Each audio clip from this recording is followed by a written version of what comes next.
ആ കീഴേ അണിയറപ്പുരയിൽ അമ്മച്ചി ഇരിക്കുന്ന ദിവസങ്ങളിൽ വൈകുന്നേരത്തെ ദീപാരാധന കഴിഞ്ഞതിന് ശേഷമാണ് മാറ്റുവേശും പപ്പരുകളിയും.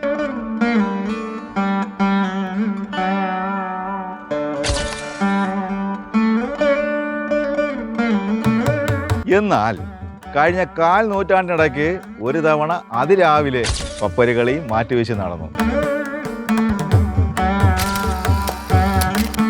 വളരെ കാലം മുൻപൊന്നുമല്ല, ഈ 2026 4ാമത്തെ ദിക്കുബലിയും കഴിഞ്ഞ് നേമം കച്ചേരി നടയിലെ എഴുന്നള്ളിപ്പും കഴിഞ്ഞിട്ട് അമ്മ തിരിച്ചു വന്നപ്പോഴേക്കും അടുത്ത കരയിലേക്ക്, പൊന്നുമംഗലം കരയിലേക്ക് പോകുവാൻ നിശ്ചയിച്ചിരുന്ന സമയത്തോട് അടുത്തിരുന്നു. ആചാര അനുഷ്ഠാനങ്ങൾക്ക് വിഘാതം ഉണ്ടാക്കാതെ പുലർകാല സൂര്യന്റെ അനുഗ്രഹത്താൽ നടക്കുന്ന മാറ്റുവേശ്.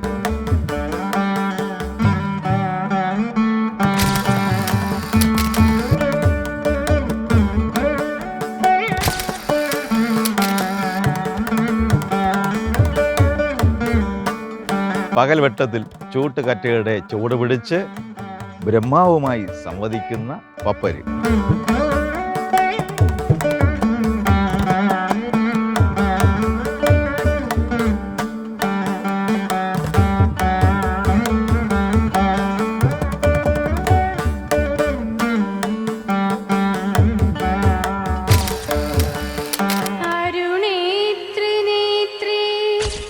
പപ്പര് കളിയെപ്പറ്റി ഒത്തിരി ചിത്രങ്ങൾ ഇനി കാണിക്കുവാനും അതേപറ്റി പറയുവാനും ഉണ്ട്. എങ്കിലും അമ്മച്ചിയുടെ മറ്റു ചിത്രങ്ങളിലൂടെയും പോകണമല്ലോ. അതുകൊണ്ട് നാളെ മുതൽ പുറപ്പാട്.